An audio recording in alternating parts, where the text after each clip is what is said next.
This podcast is a proud member of the UUOP network. In April 2025, it was revealed that Universal Destinations and Experiences, a subsidiary of Comcast NBC Universal, intends to build and operate the company's first ever theme park and resort in the United Kingdom, located in Bedford, pending planning consent approvals. In this new podcast from the UUOP network, we intend to follow the progress of this new park, discussing news, updates, and any important info that is relevant to this exciting new addition to Universal Theme Park Arsenal. This is the unofficial Universal Great Britain podcast.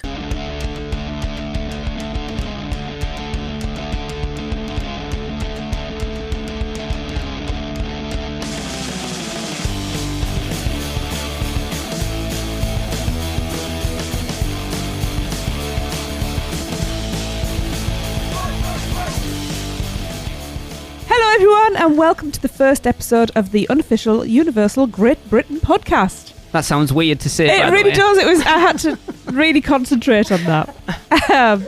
So in this episode we're going to introduce you to the hosts of this show and then go through the history of Universal theme parks, and that's led up to the announcement of this new park in the UK. So I'm Tracy and I'm here with Dawn, Guy and Lee. Hey guys. Hey, okay. I think I volunteered to go first here, haven't I? You have, thank God. Yeah. Okay. Well, to introduce myself, I'm Guy, and I've been a huge fan of Universal Orlando for, over 25 years now. Looking back, though, this part of my life actually began all the way back on my 7th birthday in August 1993, when I went to Chessington World of Adventures for the first time. And actually, I found a picture the other day, which I'm going to send the rest of you now. Okay. Because it is so ridiculous. That is me absolutely myself on the Vampire, my first proper roller coaster. And that day was kind of formative for me in a couple of different ways. I went on my first real roller coaster, and I went on my first real dark ride, which was Professor Burp's Bubble Works. Wow. That's the most British ride ever. It really was. And then they gutted it later on. They made it the Imperial Leather Lather Works, and it was so depressing. Oh. Wait, is your dad naked? Wait, let me open that photo again. By the What? way, for everyone listening, we will post this picture on our social media. Yeah, my dad is not naked in that picture. Okay. No, he's just got a No, very... he's wearing tan trousers. No, I'm not talking about his Shirt. trousers. It looks like he's half naked. I agree, Dawn. No, I see he's where you're going. got a kind of salmon-coloured shirt on, I think. He is rocking the 90s fashion there. This is 1993. I didn't want to go on this ride. I was looking for a way out in the queue. I was hoping the person would say I was too short. I was completely unprepared to do this. But my dad was like, we've come all the way to Chessington and I paid to get in. You're going on this thing. And I think in retrospect, he probably wouldn't have done that if he'd realized how much that decision would cost him over the next 10 years. Brilliant.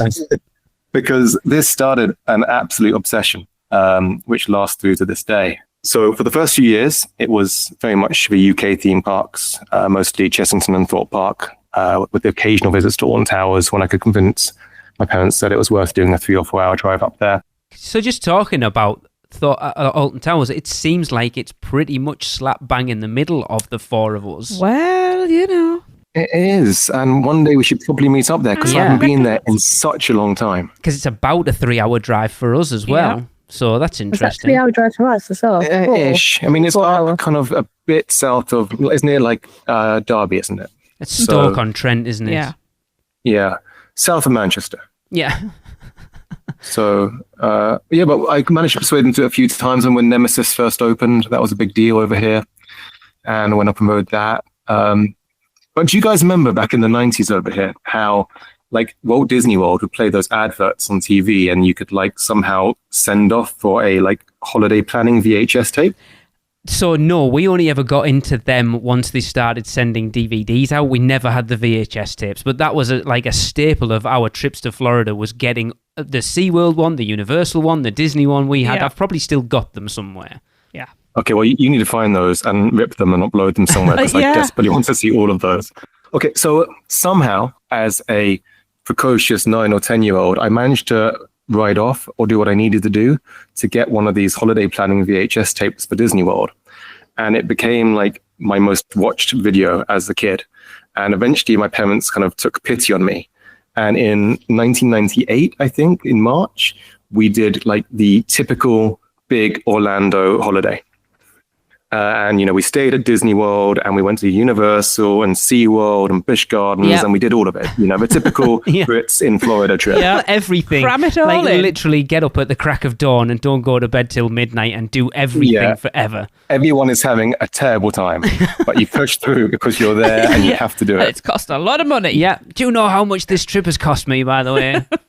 That sounds like me. I mean, funny you say that, because the thing I remember the most from that holiday, out of all the things we did, was actually the Islands of Adventure Preview Center. Ah, cool. At Universal. Nice. And, yes, the parks are great. And at that time, Disney was, it was a perfect age for it. But that preview center, like didn't capture my imagination. It grabbed hold of it and would not let go. It was unlike anything I'd seen. And I really clearly remember, as we kind of drove away from the parking garage that day, the Hulk was being constructed, or was half constructed. So there's this mountain of green steel next to me. And I came home from that trip and I can't tell you, I was obsessed. I was totally obsessed. And back then it wasn't like now when, you can go on YouTube and watch bio reconstruct videos of aerial construction. The internet was in its infancy back then. And so on our dial-up connection, I would go on to, I think it was Orlando Rocks, was the website back then. Yes, I remember that. And follow their construction updates. And I remember when I first saw a picture of the Hulk testing, I actually printed it out and stuck it up on the wall in my room. Oh, kids don't know the born nowadays, do they? I know they don't. It's simpler times, eh? I do miss it. It is good having things at your fingertips now, especially doing podcasts about American theme parks in the UK. But I do miss that anticipation. Yeah, because you don't get that anymore. Everything's instant now, isn't it? You never got that sort of build-up. You don't. And also, it's it's hard to avoid now. So if you don't want to see it, it's a minefield. Yeah, it's all over socials, everything. Yeah, before Epic, it was awful trying to avoid exactly. it. Yeah, you just can't avoid it. No. But anyway, so I was following it obsessively, and I remember early in 1999, I managed to find my way onto Usenet and the theme park news groups, where people were posting their trip reports from the initial soft openings of Islands of Adventure. And my obsession went to a next level. And at some point, either my parents took pity on me or they got just sick of me talking about it. Just like I did. Yeah, just like you did or do regularly. Well, the amount of epic videos I've been forced to watch. But my dad took pity on me and he booked literally a 4-day trip in the October half term of 1999. For just me and him. We stayed on iDrive and we just did it to go to Islands. Nice. And I can't tell you, that's the year it opened. That was the year it opened. Yeah. So it's it opened in sort of May 99 and we went in October. And honestly, it blew my mind. It didn't just live up to my expectations. It completely exceeded them. What was the first ride you went on in Ireland? Well, it was the Hulk, because at that time I was just super into big roller coasters, and that's what I was kind of most excited for. But I'd seen everyone talking about Spider-Man and trying to describe Spider-Man, and you'd read descriptions of it, but it didn't make any sense. No, it's it's a simulator, but it also is a dark ride, but it's also a 3D movie, and you're just this doesn't make sense. Was that the first of its kind? Oh, yeah. But I think the thing is as well, I know from when we rode Spider-Man for the first time, we had nothing like that in the UK. I'd never visited a theme park with a ride that was anything like Spider-Man. So it was just how can you imagine something that you have no point of reference at all? And it's still held in very, very high regard as one of the greatest rides in the world. When you asked me recently, what my favorite attraction is at Universal, I said Spider-Man. And that's not because I think it is now the best attraction at Universal. There's others that have surpassed it. But for me, every time I ride it, I'm 13 again, Yes. And I'm having my mind blown for the first time because I came off that ride speechless. Me too. And it just, and it completely changed my kind of perspective on what a theme park attraction could be. It was so many things all at once. And that was kind of the day where I went from being really into roller coasters to being much more into sort of just the theme parks and the dark rides because, my God. I know what some of the other things, like I know it doesn't exist anymore, but Triceratops encounter, I clearly remember doing that.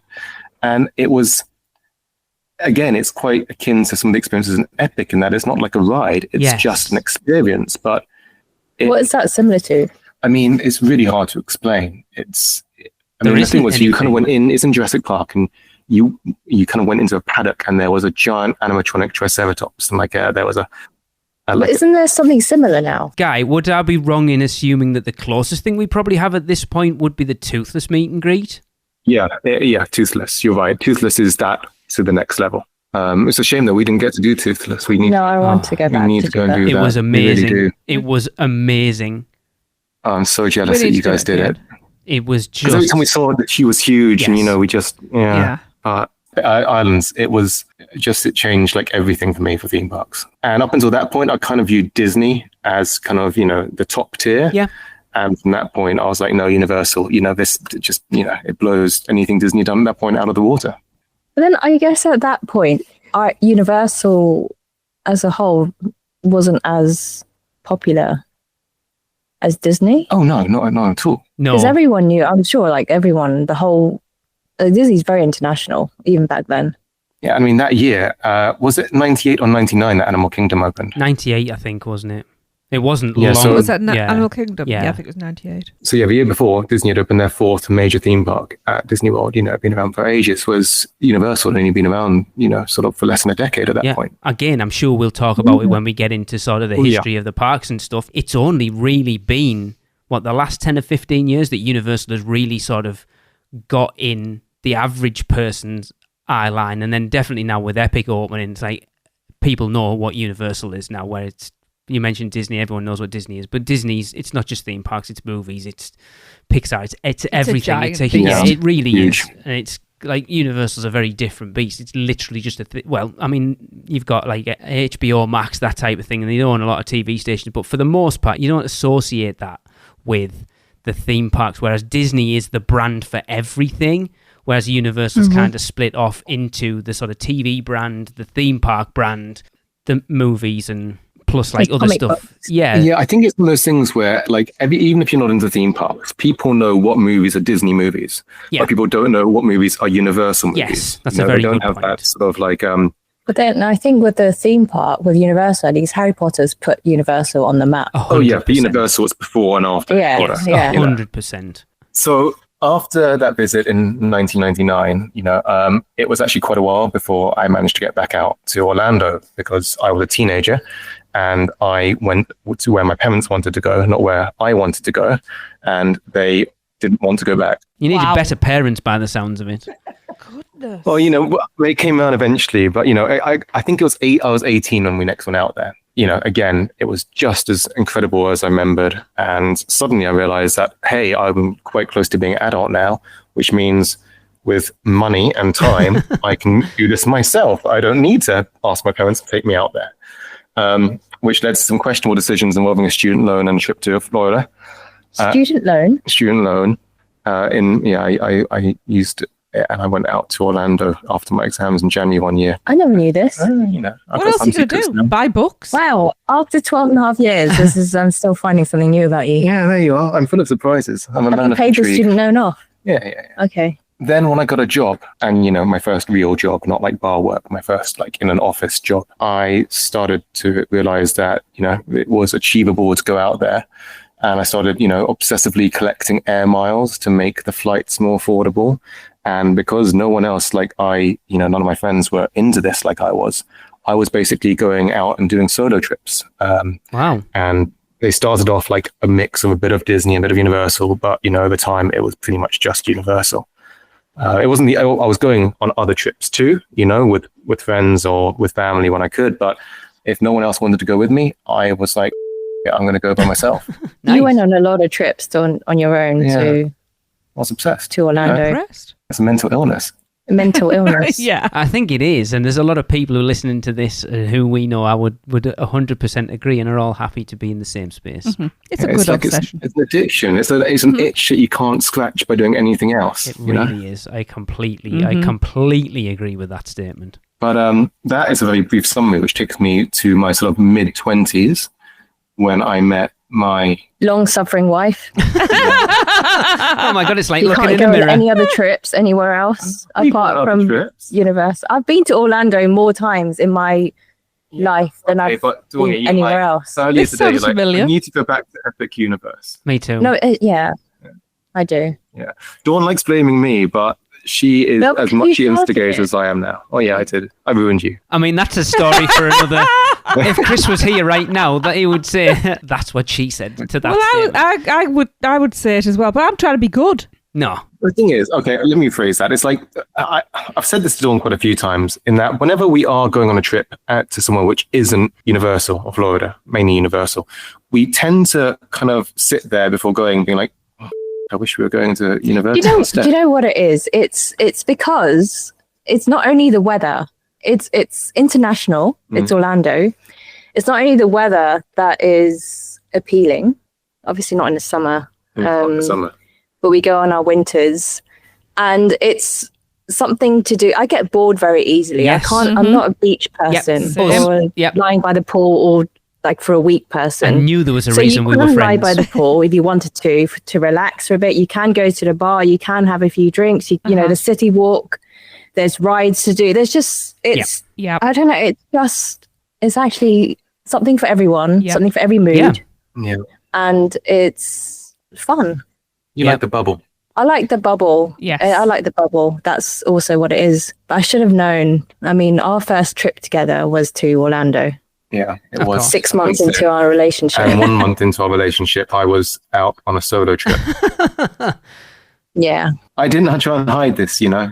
No, you showed me your Disney annual pass. Yeah, back in the day. Oh, Yeah. what's one of them? Yeah.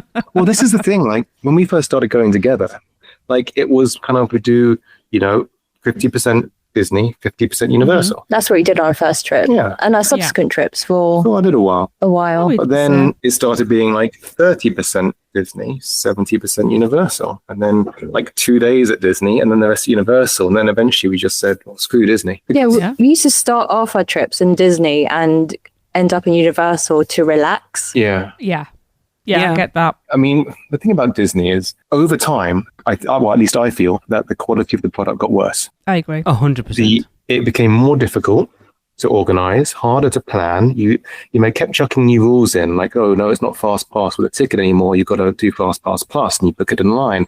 And then there was the dining reservations. How am I meant to know what I want to eat 180 days in advance? And then the prices started creeping up Yeah. as they took things away, and eventually you kind of felt like you were being taken advantage of by going there. Yep, I will talk about that a little bit when we get onto our sort of introduction, because that very much felt that at one point. Universal's much more relaxing. It's kind of It is. It's a different atmosphere. It is a different atmosphere. It really is. So Dawn, now And we've different kind of people. cut Guy off a little bit. What's your history other than going to Orlando with him? Prior to Guy, Well, I've never been to Orlando prior to meeting Guy. I've only ever been to one theme park, and that's Disneyland in California when I was a kid. Nice. I've been to all the theme parks, well, no, not theme parks, amusement parks here in the UK. And I've been to Six Flags Magic Mountain in California when I was a kid, and Ocean Park in Hong Kong. Wow. Okay. I used to love roller coasters. The bigger, the faster, the roller coaster, the better. But I just stopped going. And I think it's because I grew up.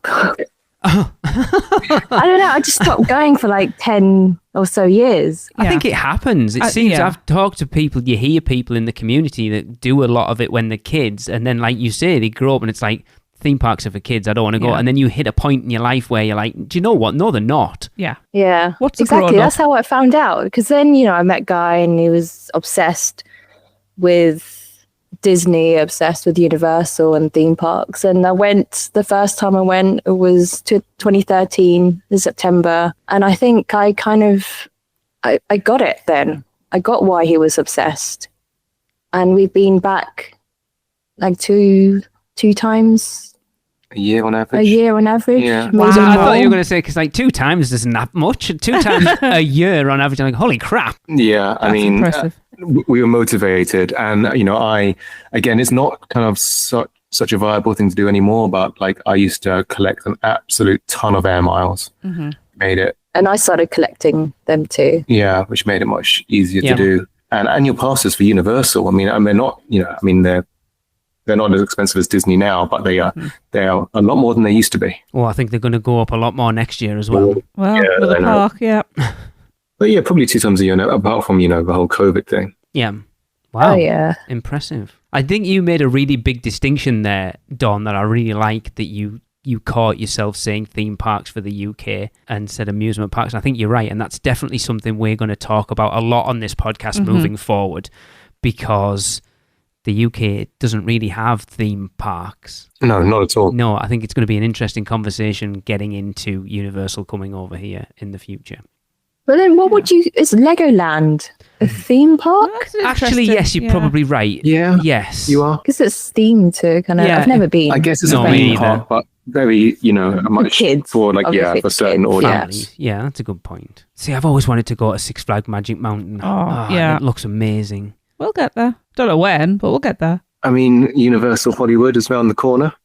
But Yeah. isn't Exactly. that different though? That's very different. It's not amusement theme park. Oh, it is. No, really? Universal for Hollywood. Oh, wait. Six Flags Magic Mountain. No. No, Universal Hollywood. No, it's a theme park. It's like a studios park. Kinda. Yeah, I've never been to any other Universal resorts, No, parks. no. That's where Anywhere Tracy's else. going to come in.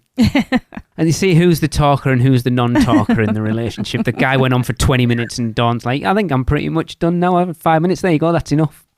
I mean, this is one of the subjects that I really can talk about. Oh, It's, tell me about it. I'm very much there. I mean, if everyone's happy, I'll jump in. Yeah, You will anyway. Yes. Mine and Tracy's Universal journey started together. So I'll let Tracy talk about more getting into our Universal stuff. But for me, it probably wasn't until that first trip out to Orlando that I really kind of like Dawn, that I really sort of realized that I really do love theme parks.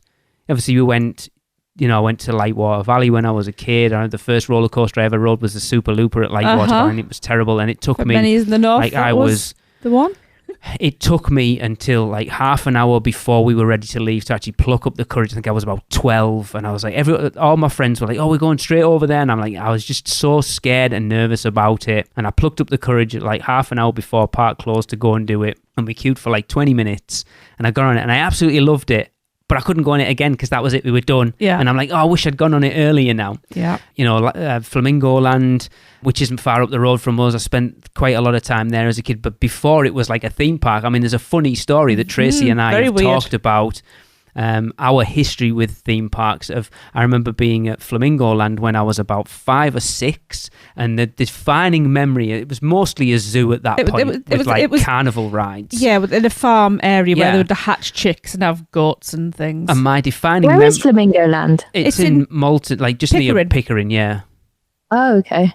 yeah. And I Never remember heard of it. the barn setting on fire. Mm. And Tracy's like, that's What? funny. What? Yeah, the barn was on fire. And Tracy's like, that's funny, because I remember that as well. And Yeah. it turns out that my future wife was at the same theme park I was when we were like 5 or 6 together at the Yeah. same time. It's so crazy. That's absolutely mental. What a small world. Yeah. Like, that was it for me, really. And then once Tracy and I started dating, we'd do the whole 2-for-1 vouchers for Alton Towers, go down like the first week of September when all the schools have gone back, so it's literally dead. And we'd drive down, it's like a 3-hour trip down, spend a full day there, and then do the 3-hour drive back. Yeah. And we'd do that every year. But we weren't like fully into theme parks. We enjoyed them. We went out to our first holiday together. We went out to Salou. Yes. Tracy had been out before, and we're like, we'll Yeah, go on. why I decided that it was such a good idea to go back to Salou, I think don't know. A lot of it was because we wanted to go to Portaventura, which, funnily enough, Yeah. we'll get into later, was actually owned by Universal at the time, which was quite interesting Yes. in hindsight. We didn't I get to enjoy it fully though, did didn't we? get to experience Portaventura as much as I would have liked, because I slipped in the shower on our first full day there and snapped 2 of the bones in my hand. Oh, Yeah. That was a fun night, spending most of the time in hospitals and doctors where not many people spoke English. It I was learned Spanish rapidly. It was kind of scary, Rapido. to be fair. So I went to Portaventura all 3 days with a huge cast on my arm. a huge cast on my arm, and I still rode the Dragon Khan with really a cast on my arm, so I don't care. Oh, did you get the on-ride picture of that? No, we didn't. Oh, no. Oh, actually, Yeah, we did. maybe we did. We did. Where is that? Please try and dig that out. I have no idea where it is, but I think we did. We did. And then, but it was always a case of, like, going to Orlando wasn't, it was something we wanted to do, but it wasn't like a paramount, we have to do that. It was just something that we'd seen in passing, probably from adverts. It'd be nice. Yeah, or like TV shows. It's like, oh, that looks cool. I always remember watching, I was a huge Knight Rider fan as a kid, and I remember seeing, they did one at Universal Hollywood and seeing like the Jaws thing there, and I was like, oh, that looks awesome. So we wanted to go, but it wasn't like a real driving force that we need to do it. And I remember we went out to Cyprus the year 2001. Yeah. And because we're like, we can't afford to go to Florida. That was when it was expensive, and it was like only the premium people went. Do you know what's really funny? We can't afford to go to Florida. Let's go to Cyprus. A few days into Cyprus, we go, let's go to Egypt as well. Yeah, but it didn't cost that whole thing. That whole thing cost us less than 1,500 quid. Who has a holiday during their holiday? But it was like, we can't afford it. It's just like, get some brochures, we'll have a look. So we got a Virgin brochure, and I looked at the prices for Florida, and I was like, there's no way we can ever afford that. When was this? 2001.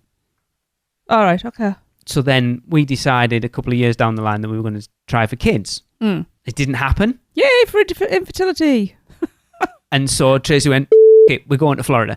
We literally found out we couldn't have kids on the Friday. Saturday morning, we sat in a travel agent booking our first trip to Orlando. Yeah, I was like, we deserve this. We are going. And we stayed. I mean, if there's a black cloud and you have to give it a silver lining yourself, I mean, that's the way to do it. See, I don't know whether that's a silver lining, because I look back at my life since that time, and it's interesting, as we'll get into. But that's my story leading up to our trip to Orlando. Yeah. I do wonder how much Soda would have paid the mortgage off if we'd never discovered Orlando. I mean, that is a good point. Yeah. You know. So prior to Orlando, yes. So local theme parks, like Water Valley and Bingo Land. Obviously, Lee set the barn on fire, and I covered for him. I was only fine. I was about to say, it's very suspicious that you happened to be there that day. Yeah. I mean, yeah. Obviously, I like a bad boy. So Jesus, it wasn't me. That's what they all say. More like it'd be me, to be honest. So it was like school trips, which were still within the locality. I was 10-year-old school trip. We did a tour of Europe and ended up in Phantasialand in Germany. And I mean, I adored Germany anyway. So we did that. Got on one ride that whole day. That was fun. Then when I got into secondary school, it was trips to Alton Towers, which were a nightmare because school kids are just evil to each other. Actually, our first trip to Alton Towers, we went together with a friend of ours. We did. We were there. We got there at 11 o'clock. We left at 4. I think we did 4 rides the whole day. We queued for like 2 hours to get on Oblivion. We sat longer in a car park on a coach waiting for people to get on than we did actually travelling. And that bus driver had a very light foot, let's say that. He had no get up and go about him, that was for sure. It was awful. And then there's like trips with the cousins. When I got together with you, we'd have annual trips out, all the cousins together. That was always fun, apart from when he tried to kill me on the go-kart track. All right. You drove straight into a pole. I did not. Yes, you did. No, I didn't. I drove into the back of Darren. You didn't. You hit a pole. No, I didn't. Because he gave me whiplash and I didn't speak to him the entire journey home. That is true. Very angry with him. Because you went to overtake them and you hit a pole on the side because it was on my side. Anyway, will you get on with it? No one needs to know this. Trying to think of any other places that I went without you. Theme park wise. Blackpool Pleasure Beach, went there once. Honestly, I do want to go to Blackpool Pleasure Beach. I did the big one. Scared the shit out of me. But apart from that, wasn't really impressed. And then Orlando. It was Orlando. And I mean, that's actually, it was Salou first. Yes, Portaventura. Portaventura. And then Orlando. So, like, getting into that, like, say, we kind of did the same as you guys. Like, I remember we went for MGM Studios and Universal Studios, being huge movie fans. That's what Tracy and I bonded over when we started dating. We would spend every available hour at the cinema or watching really movies. Like, we would come home from work on a Friday night, stick some stick some food down our neck and go to the cinema, come out and then grab a drink and a pee and go in and see something else at midnight. We'd be there twice on Saturday and twice on Sunday. Sometimes a Friday night as well. I said Friday night coming home from work, that's literally what we did. We had like the unlimited passes for Cineworld for the longest time, and I think we saw 27 films in the first 2 months of having those passes. That's what we did. God. Yeah. So MGM Studios and Universal Studios Florida were like the Made two for you guys. Yeah, that's what we were. Yeah. That's what we were so looking forward to, which made me completely unprepared for how much I fell in love with Islands of Adventure. Oh yeah, that place. It blew the pair of us out of the water. Like I was like exactly like you, Guy, riding Spider-Man for the first time just came out, and I was like, what the hell have I just experienced? Because it was Nothing prepares you for it. Not at all. No. I mean, we'd read, like, that leading up to that trip, I'd spent so many hours on the internet, like Google, like going around forums, the Dib, but I spent so much time on the Dib. I miss old school forums. And bring them back. The Dib still exists. Yeah, I know. Yeah, it's not as good as it was because I'm not on there as much. I've been on their podcast a few times, actually, when it was about. And like the Brits Guide to Orlando by Simon and Susan Vanessa, who we now actually call friends, which is interesting. Love those guys. I would scrutinise that book, reading it. We called that was our Bible. It was the Bible, very much. Our original copy is tatty. Yeah, I don't even know where it is, actually. Honestly, those guys have saved us so much money over the years with the Alamo Brits deal. Like, we do not travel to Orlando without one of their guidebooks, just in case Alamo asks us. That's interesting. Well, we know Simon and Susan quite well, actually. We do. So that's where my obsession began. And I dragged Tracy along from there. I mean, she was obsessed with the parks as much as I was. But it was coming back home from that first trip and being like wanting to just immerse myself in and I was very much a Disney fan at the time over Universal. That's what we went for, and Universal was kind of the second thing. And I mean, we did Busch Gardens and Kennedy Space Center and SeaWorld. Loved Kennedy. Oh, Kennedy's fantastic. Ripley's Believe It or Not, and like everything that was around we did. Because this was all once in a lifetime trip. We didn't expect to go back again. We went again. Yeah, but we went 6 months later. We went in last week in September, first week in October 2004, and then went again in May 2005. Yeah. Got its claws into you quick. Yeah, we did Halloween Horror Nights on that first trip as well. Like, I discovered that, didn't know what the hell it was, and we did one night there, and like that obsession look back at how we did that. We are kicking ourselves. That obsession with Horror Nights started very early on, and I wanting to immerse myself or keep up with what was going on. Like you said earlier, Guy, the internet wasn't a thing really back then, not like it is now. No, not at all. And found some podcasts. Dial-up, wasn't it? And like started listening to Disney podcasts and started trying to find some Universal ones, and there wasn't any. And then we adopted 2 kids, and we took the kids out for the first time in 2009. And there was a couple of British podcasts started at the time, and I guested on them a couple of times. And I was like, I like talking. They're for me. And I was like, but there's no Universal, and Universal. We went Mouse Meets. We went to some conference type things. But trying to find Universal podcasts, there's a couple that I tried. Iowa Central Radio had one for a while. There was like the Diz Unplugged had tried it a couple of times. Nothing stuck, did it? No. And I was like, I want to be on a podcast. So I started pestering some guys who were already doing a podcast. And I was like, hey, I want to be on your podcast. And they're like, yeah, we don't really need anyone at the moment. And then it suddenly dawned on me one day, it's like, why am I asking other people? I just do this myself.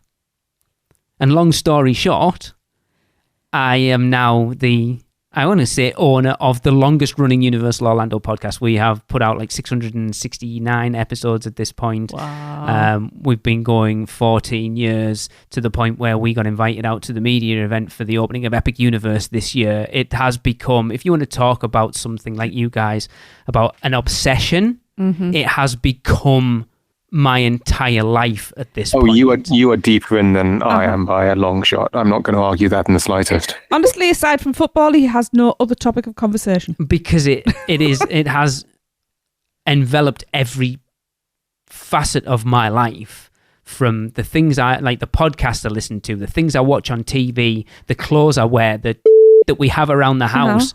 If it wasn't for me, our YouTube algorithm would be very different. It would be very different. It's a lot of theme park stuff and a lot of K-pop stuff. Yeah, great mix. But yeah, it's like, we have, as Dawn mentioned at the beginning, we have a whole network of podcasts now because of my obsession with Universal. And it is, going back to what you said earlier, 2013 was that dawn of realization where it's like, do you know what? Disney's just a cash grab and I don't really like it anymore. Yeah. Once your eyes are opened as well, you really view it very differently. It just feels like... It's nice to go every now and again just to... Which we have. Catch up. Yeah, it's such a shame because like the parks themselves, I mean, to be honest, I'm not a huge fan of Magic Kingdom. No. But the rest of the parks themselves, Epcot mainly, yes. and Animal Kingdom. But they're such lovely places, you know? Why would Epcot be one of your favourite places, Guy? Because that doesn't surprise me that it is. I have no idea what you're talking about, Lee. Absolutely no idea. Obviously, it's Test Track. I mean, it's just, the way I'd phrase it is, or not describe, the way I describe it is in the same way as describe Epic. Apart from, there being some things I'm a fan of there, it's just a nice place to exist, you know? Like Epcot, it's like very Epic. beautiful. It's like really pretty. You just walk around the different worlds and... Yeah, I mean, when I say Epcot, I mean World Showcase, you know? Yes, I agree with that. But it's just a nice place to spend time and be. It feels more relaxed, like Disney are managing it, so you kind of feel like there's always a hand in your wallet. I do feel Universal are heading that way a little bit though. Since COVID, it's definitely they have changed, definitely, 100%. Yeah, but I still prefer Universal over to Disney any day of the week. It's a much more chilled vibe. Oh yeah, I mean from every we angle. went to Disney quite recently, and it was just purely a Disney trip. And when I was there, I just felt like I really wanted to be in Universal. Yeah. So I think we've got it the right thing. We go to the... We did the Christmas party and the Halloween party, and honestly, that's the best way of doing it. It's the best way to do the Magic Kingdom, honestly. Yeah. And it was nice to get a change. We did after hours at Hollywood Studios, which is Yeah. For me, it felt like a nice change of pace from Universal, just something different. It's like cleansing your palate a little bit to then go back to Universal. And reappreciate it. Yeah, it's funny because we talk about Epcot and Epic being very similar. I know, Kelly, your Taste of Universal co-host brings it up that putting the park back into theme park was literally the tagline that they used when they opened Epcot, which is interesting. Yes, that is very true. And they did that, for a while. Yeah. And now they're kind of shoehorning IPs into Epcot, which is weird, but, Straight to Universal for you. I've talked about it. Well, everything you said, plus we went into studios and islands. Loved them both, but for me, there was an immediate, oh my God, this is my park. And it's never changed. I love Epic, but Islands is always going to be my home. Oh, yeah, I agree with you there. Yeah. Wow. It's Port of Entry. I mean, I love Celestial Park, but Port of Entry is so densely layered and, so intricately themed and everything is, I love Port of Entry. In my head, I don't know if this is the writer part of me, but in my head, there is no doubt that is a densely populated harbour town with rich histories behind every door. And I know that there is lore behind that land, and I'm pretty sure if you delve deep enough, there's fan fiction out there of the characters and the things. I mean, I've written stuff to do with what I've learned from team members who've worked in that area, from the little stories. I've actually got a story I've been writing on and off for years about it. And I mean, we've interviewed the guy who wrote a lot of the music for it. We've talked to the art designer for Port of Entry, so we know we've delved into it a lot on UUOP. And it's crazy because there's no ride in there. There's no attraction in there. It's literally just shops. I would describe backwater bar as an attraction. Well, that's true. Entertainment is people watching. I think it is now. Now we've been introduced to it, it's definitely somewhere we'll probably hang out a lot more. I could spend an entire day just in Port of Entry, and I would love to do that and photograph it to within an inch of its life.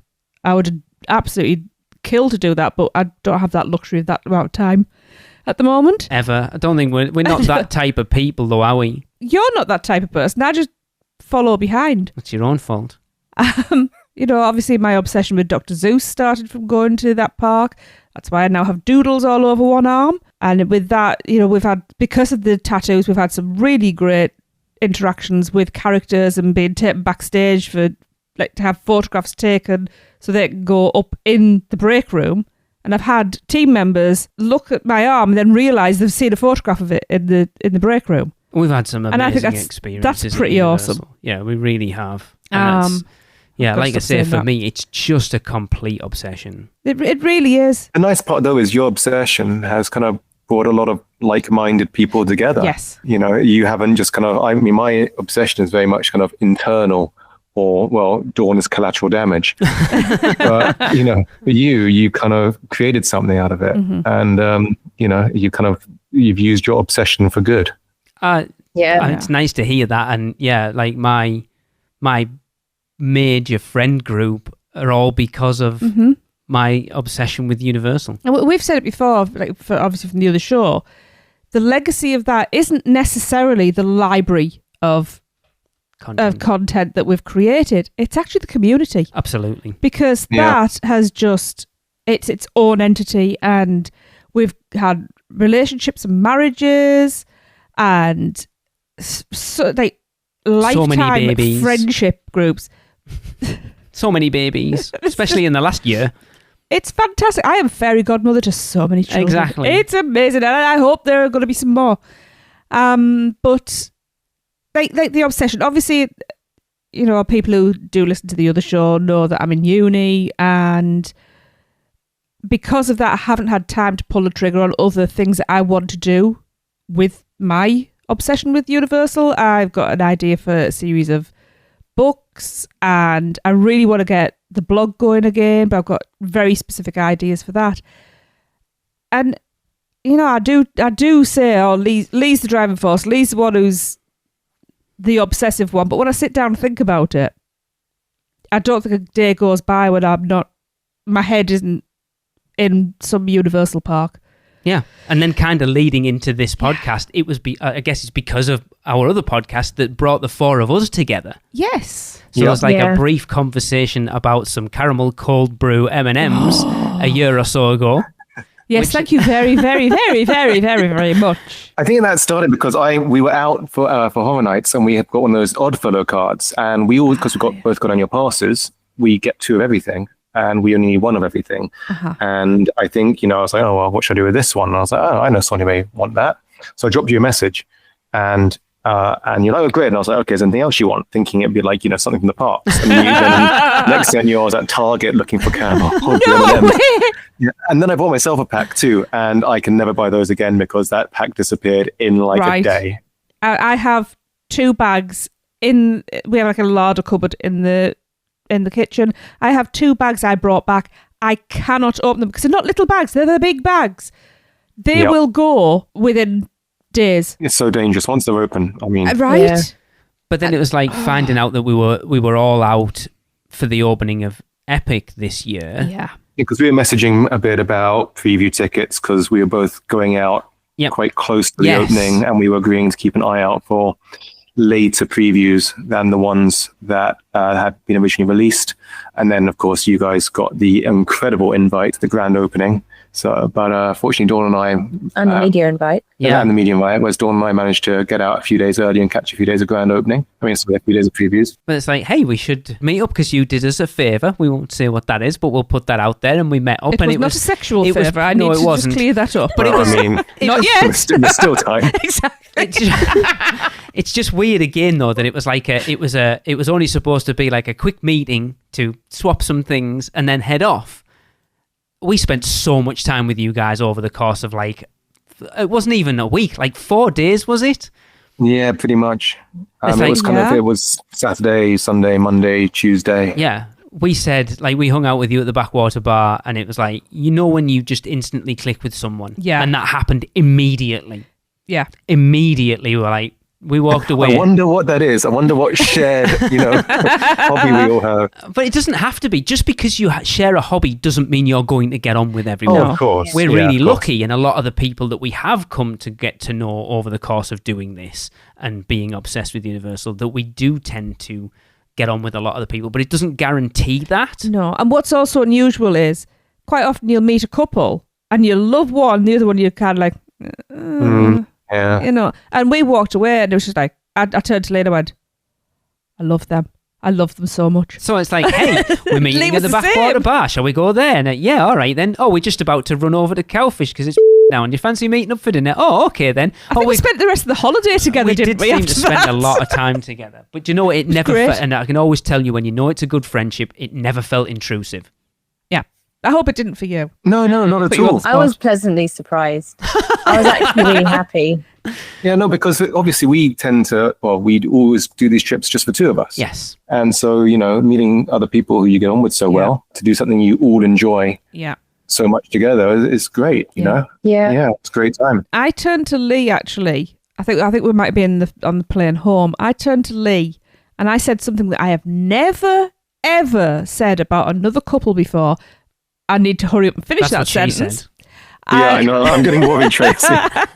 And that was, I think we've found the guys that we could actually go on holiday with. Where shall we go? Orlando. Orlando. All of the Universal parks. Let's do a world tour. Oh, if I could. That would be amazing. I have never connected with anybody to the point where I would actually very happily spend all of that like personal time with somebody. Yeah. Yeah, absolutely. And then Lee managed to come up with a great way to keep us in touch. Well, yeah, because we'd already been talking because of having the network. Well, actually, why is Lee getting the credit here? So Oh, this is true, actually. Well, the thing is, it was kind from of Arlen, Tracy. we got the message from Lee Yes, saying, of course, he 'cause has a that's me. proposition which So- sounded a bit dodgy. We've been talking about it for quite a while, with having UUOP, with having Taste of Universal, Russia Fear, Theme Park Duo, and the Porky Passport, of having that network. And it's like, now we know they're opening a park over here. We really should have a UK podcast. You pushed against You it, really didn't you, have a lot? chance. Yeah, and I was like, we need to be the ones that do this. And so it was, I didn't want it just to be me and Tracy, because I like that dynamic of having other people Yeah, on. because we just fight. Because we're too familiar, I think, sometimes, and you need that different edge to it. And it's like, who do we know that would be good for this? And I was like, I don't want it to be someone who's kind of already out there podcasting in the UK already. Because there's a few people I know who I thought who could be good on there. Mm-hmm. But I didn't want it to be an already known, if that makes sense. So I'm like, who do we know? I just gave Lee the look. I went, really? Really? You can't think of anybody? And she was like, Guy and Dawn. I was like, oh my God, it's perfect. It's kind of in the middle of us. So it's kind of perfect. So we put it to you guys. Your response was? That's about right. That's pretty much it, to be I fair. have to be honest. Like I was never expecting. I wasn't expecting. I had no aspirations. Oh, yeah, because of we being- messaged you, didn't we? Said, hey, you guys, have you got time for a chat tonight? We've got a proposition for you. Yeah, the language was worrying. Very carefully crafted sentence. But no, I mean, we, I would right now describe myself as an accidental podcast host. There's a reason I never sent in any recording to the main podcast. I never did Which Dick Gets My Lick, because I just didn't feel the need to sort of engage on that level. I tend not to do things like publicly. But when you asked, it was kind of what was going through my head was more like, well, I really like talking to these guys about Universal, and I like talking about Universal in general. And Dawn probably has had enough of me talking to her about Universal. And no one else will listen. And no one else will listen to it. So I was like, I probably should just give this a go. And here we are. And Dawn, as you can tell, Yeah. there's a little nervous in the background right there. Yeah, I'm the quiet one of the We'll two of change us, that. as you probably already know. Yeah. And Universal's never really been or theme parks or amusement parks has never really been my obsession. Well, not half as much as you guys. So I just thought, why not? It's new, it's challenging, it's something different, and it's It's a good way to keep in touch. yeah. There is that as well, but also from a perspective of someone who's not obsessed with it, of having that kind of outside view as well, isn't a bad thing to have on. Yeah. Exactly. And I mean, Dawn does undersell herself a little bit on this. I mean, I'm when she sure. says She sounds she's like not Tracy. obsessed, she's not like, me who keeps up with, every single bit of Yes. news and like every single video. But she knows a lot about it. And when she's there, she's really into it. And she, I still don't know what ride is in which park though. No, that's because that's your sense of direction more than anything else. Sorry. I bet Dawn's one of those, like Tracy is, where she always questions that she doesn't know as much as my other co-hosts, like me, Chris, and Michelle, and yet she'll be out somewhere and just get talking to someone like, "Oh, we're planning a trip to Orlando," and suddenly it's just like, "Well, I can help," comes on, and then realise like, actually, I do know a lot. It's like I should bloody well hope so after 14 years. One of the girls I work with goes out to Orlando quite a bit, and she's going out to Halloween Horror Nights for the first time this year, and she started asking me like, Halloween Horror Nights, and I'm like, oh my God, how do I condense everything you need to know about Halloween Horror Nights into like a 10-minute quick conversation right now? And I can't. It's like, I'm just going to be talking your ear off for about the next 6 months, because you can't, there's so much involved in these theme parks. The first sentence out of your mouth should be, wear comfortable shoes. Go and listen to Rush of Fear. But yeah, here we are. I mean, as we know, the park doesn't open for... If it still goes ahead, it's still not guaranteed at this point. It's not. Planning permission in this country, for anyone not from England listening to this, planning permission in this country is a nightmare.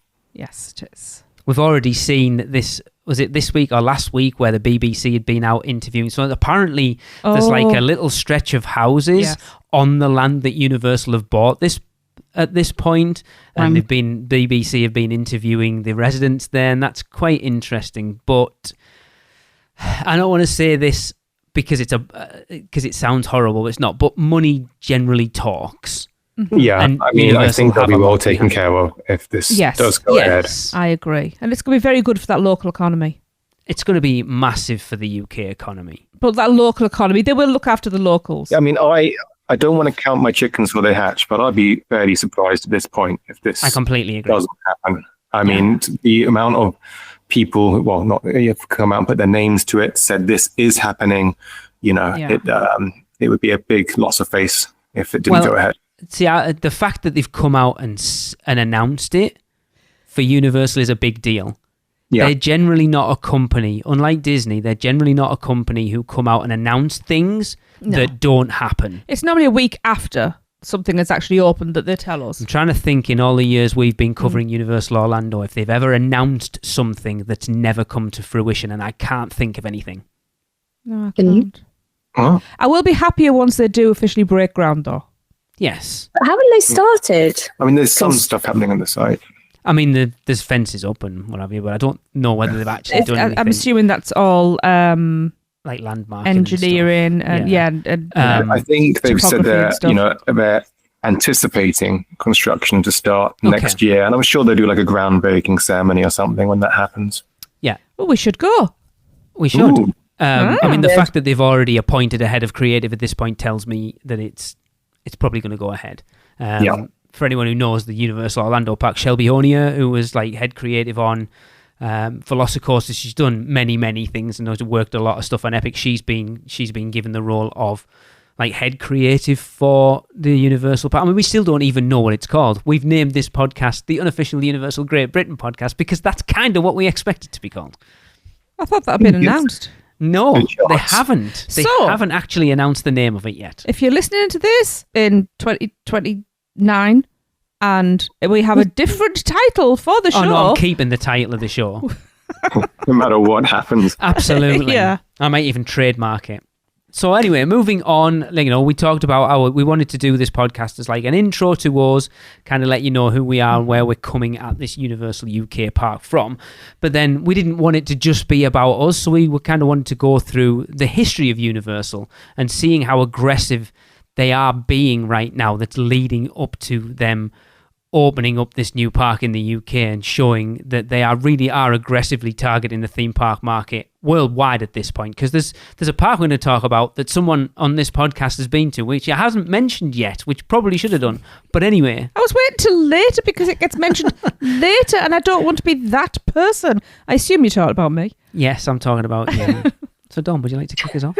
Yeah, the one that started it all began as a movie studio in California, opening way back in 1912, becoming the LA Studio Lot in 1915, and transforming into the theme park Universal Studios Hollywood in 1964.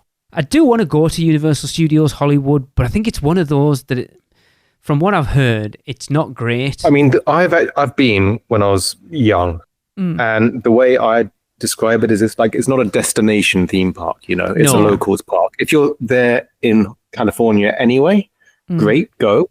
But I mean, I wouldn't go to California to visit Universal. Yeah. And I've also heard that Hollywood and that surrounding area is not the nicest of areas. Really? Yeah. But the new Fast and Furious coaster going in there does look pretty great. Is that the same one that's going in rumoured? Rumoured, yes. It is rumoured to be replacing Rip Ride Rockit at this point. I think the big draw to go to Universal Studios Hollywood right now is the tram tour. Like, that's its draw. And also checking another one off the Universal list. True. So I'm not a completist. I would like to ride their version of River Adventure. Yes.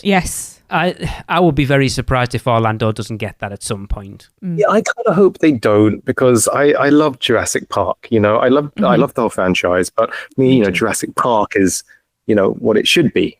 And I'm cool with Velocicoaster being Jurassic World, but I kind of hope they keep that little bit of Jurassic Park in Jurassic Park. Because that's the original, isn't it? Yeah. Mm-hmm. Well, I'm going to say no. I hope they do change Jurassic Park River Adventure into Jurassic World River Adventure, because that Mosasaur section at the beginning of it looks awesome. Yeah, it's true, and the animatronics before the drop on that one do look incredible. I won't complain if they do it. I'll put it that way. Because I think that's why they haven't done an awful lot to the animatronics at River Adventure for the longest time, because I think eventually it is coming. I mean, if they don't do that, they need to do a massive refurb on that ride. It's looking in bad condition. Why spend the money on the animatronics right now when you know you're going to replace it at some point? Yeah, fair enough.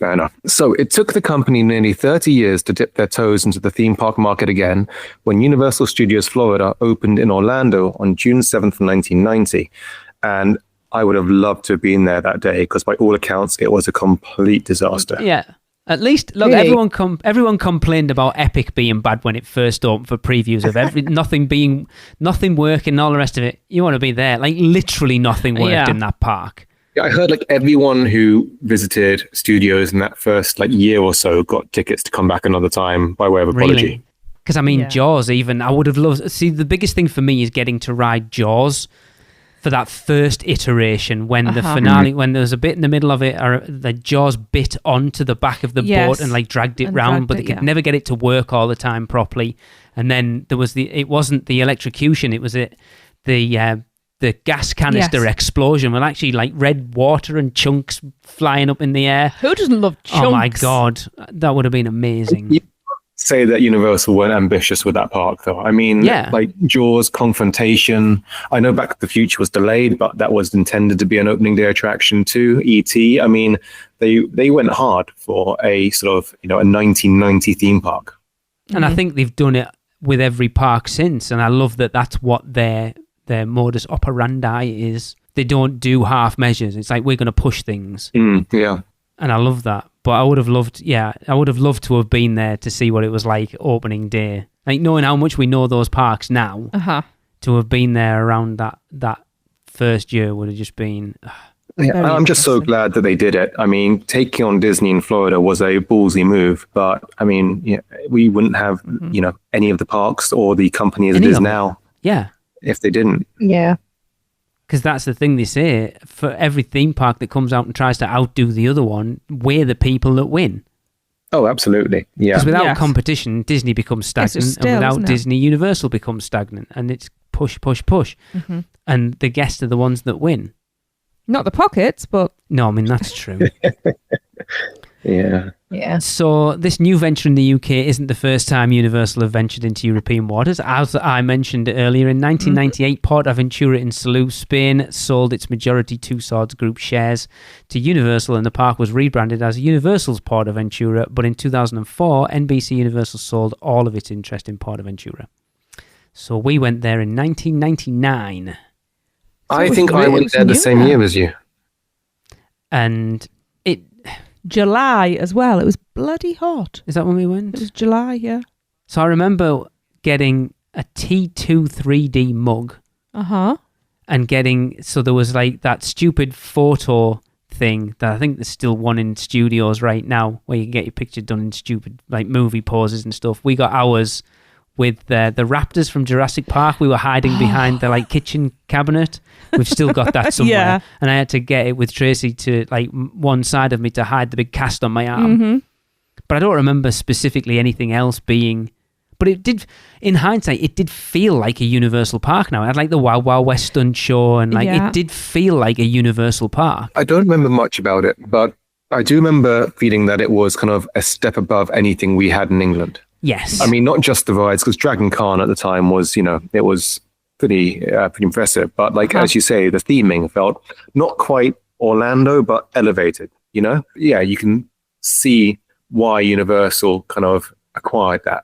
Because there's been rumours for the last few years that that's what they were looking to acquire again. I mean, I guess they must have been considering their options, because they had, if they wanted to expand into Europe, they had a, big selection of countries. And you think about it, choosing England over Spain, it's a brave move, that, considering the weather over here. I would love to know the reasoning behind why they chose over here. It could be something to do with the new laws in Spain, basically trying to get rid of tourism. Isn't Italy doing the same right now as well? Yeah, I heard that as well. They are over-touristed. Can you be over-touristed? When locals can't actually buy homes in their own towns because there's so many Airbnbs and hotels being set up instead. Yeah, I mean, Barcelona has a real issue with that, doesn't it? Yeah. And but the locals, I mean, they're in a difficult situation because I think a large part of their economy is reliant on tourism. Yeah, but you need balance. Yeah, you need a balance. Or you need, laws that protect sort of, the locals from, investment real estate purchasing. Yeah, it's just that interesting thing as well, isn't it, with DLP being where it is, the weather's not great, but then we know Universal have dealt with adverse weather in different countries, as I'm sure we'll get to. I mean, to be fair, they deal with adverse weather in Orlando too. Just on the they other end really of the do. spectrum. Yeah, just not freezing cold. Yeah, true. Yeah. Things I remember about Portaventura are like the plaza, if you like, was like a Mediterranean village. It was so well themed. Like, again, it's that thing of, it was, Don, kind of what you alluded to. We used to amusement parks over here. Portaventura is a theme park, 100%. Yeah. It's absolutely stunning. I really want to go back. I just don't want to go to Salou. No, I'm not a Spain fan. No. Sorry for anybody who's Spanish and listening. But, that's one less tourist you don't have to worry about. I'm going through my camera roll because I do have a photograph. I have a ceramic trinket box. Oh, yeah. Like a little lidded thing with Universal's Portaventura logo on it. And I still use it. Yep. Keep little daft bits of jewellery in it. And I was in my mother's house a couple of months ago and she used to collect thimbles. And we bought a Portaventura. Does it say Universal's Portaventura? It's got the logo and I'm pretty sure it does. It's tiny.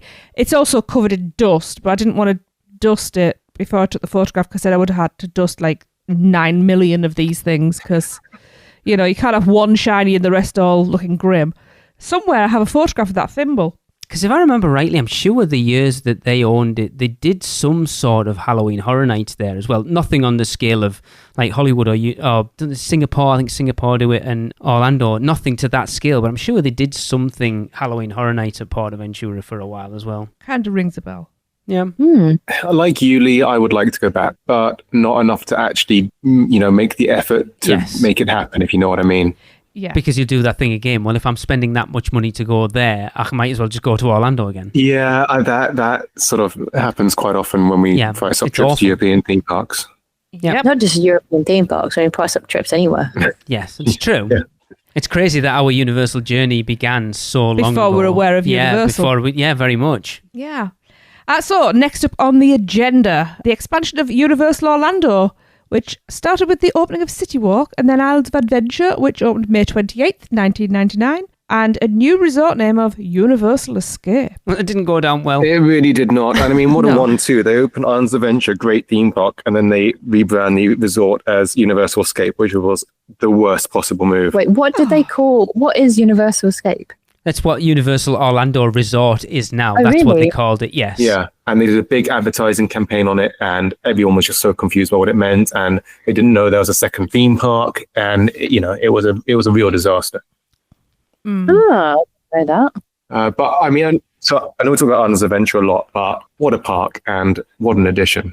It's so hard to think back now to imagine what Universal was like before City Walk and before Islands of Adventure. Yeah, I mean, it made it into like a destination. It gave it the bubble. It's I can't imagine what Universal would be like today if it wasn't for that park. Exactly. And you can also see the DNA of Epic in Islands of Adventure. Oh yeah, 100%. We said that so much walking through Epic Universe that you can see the stuff that they have taken from what they've done in Islands and Studios for that matter. Well, and around the rest of the world. Yeah, it's true. But what is funny is that Florida is the only Universal resort which has more than one park, and therefore all the other resorts, and I think this will include United Kingdom, have a Studios park, and just a Studios park. And I would love to see what Universal would now do with a second park elsewhere outside of Florida, because it kind of give them license to do a second Islands Adventure or something of that nature, which I think would be just fascinating to see, the 2025 equivalent. Yeah. Well, I mean, we've got it. It's Epic Universe. Well, true. True. I love islands. I really do. We haven't gathered. It's a special place. It is. I love Islands of Adventure. I just find myself spending less and less time in there, and I don't really which know really why. annoys me. It's you as much as me. No, because I just follow you. I've told you this before. That's your own I need to fault. start opening my mouth and saying, hang on a minute.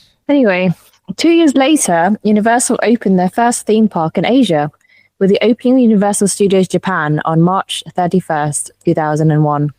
Go on, get it out the way. I've been there. Yeah, we know. I'm looking at my picture up there. Yeah. I've been there. Yep. It's great.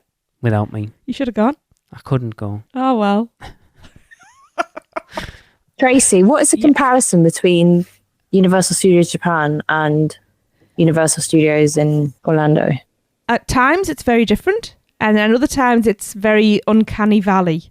And So it's just like, oh, Like my Tracy God. sent me videos of Yeah. New York, and you can stand in a certain spot and you would think you were in Orlando. And it was just weird. I've actually been to Studios Japan as well, but not since I was in my early 20s. So we're talking 15 plus years ago. So before all the cool stuff that you'd want to go there for. I think Hollywood Dream was open or just open.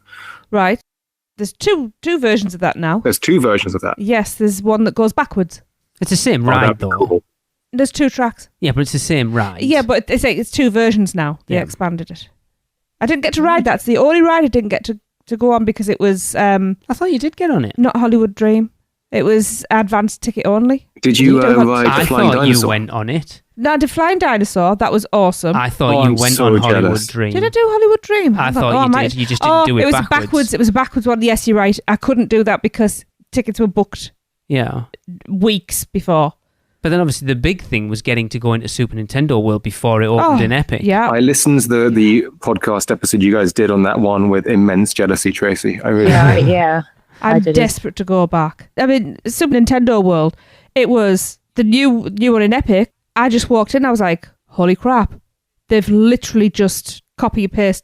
I was mind blown just how close it is. It's a little, the Orlando version's a little larger, and it's, for all it was hot, it wasn't as my hot God. as Japan. I can't imagine it being any hotter. That day we spent in there doing the Bowser my Jr. God, mini yeah. games.